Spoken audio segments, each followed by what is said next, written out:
សម្រាប់ការរៀបចំរបស់យើងគឺល្អព្រោះដោយសារយើងមានមួយសប្តាហ៍ពេញនៅក្នុងការរៀបចំការប្រកួតជាមួយនឹងគិរីវង្សសម្រាប់កីឡាករទាំងអស់គឺគាត់ស្ថិតនៅក្នុងស្ថានភាពមួយដ៏ល្អឥឡូវនេះគាត់ណាស់ថានៅពេលដែលយើងរើសកីឡាករ11នាក់នៅក្នុងការប្រកួតថ្ងៃអាទិត្យនេះគឺនឹងចាប់ផ្ដើមការប្រកួតមួយដ៏ល្អសម្រាប់ខ្ញុំពួកយើងទាំងអស់គ្នាទាំងកីឡាករទាំងគ្រូគឺបានត្រៀមខ្លួន 100% សម្រាប់ការប្រកួតហ្នឹងបងដើម្បីចង់បានជ័យជំនះបាន3បន្ទុកទៀតបងសម្រាប់គិរីវង្សនៅឆ្នាំនេះគឺមានការផ្លាស់ប្ដូរកីឡាករច្រើនដែរហើយអាចថាមើលទៅដូចជាក្រុមថ្មីមួយផ្សេងទៀតចឹងសម្រាប់នៅក្នុងរដូវកាលនេះរបៀបលេងរបស់គេគឺគេទម្លាក់ការពារគៀកគ្នាហើយអញ្ចឹងយើងត្រូវការធ្វើការខ្លាំងនៅពេលដែលយើងមានបាល់នៅក្នុងការបង្កើតឱកាសស្វែងរកបាល់ហើយមួយទៀតគិរីវង្សក៏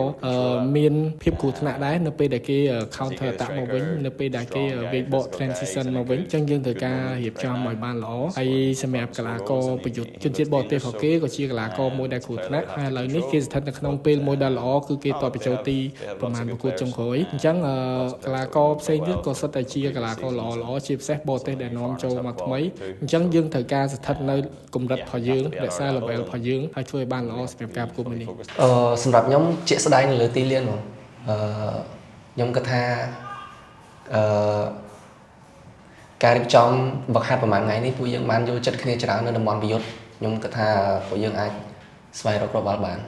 សម្រាប់កីឡាករទាំងអស់លើកលែងតតាការមួយដែលគាត់ល្បួសអញ្ចឹងកីឡាករផ្សេងទៀតគឺសិតតែពួកគាត់ទូទាត់សម្រាប់ការប្រកួតអញ្ចឹងតតាការប្រកបណាស់គឺគាត់អត់បានចូលរួមនៅប្រកួតនេះទេហើយចាំមើលថាសប្តាហ៍បន្ទាប់ទៀតយើងនឹងឆែកមើលពីមួយថ្ងៃទៅមួយថ្ងៃថាគាត់អាចត្រឡប់មកវិញនៅពេលណា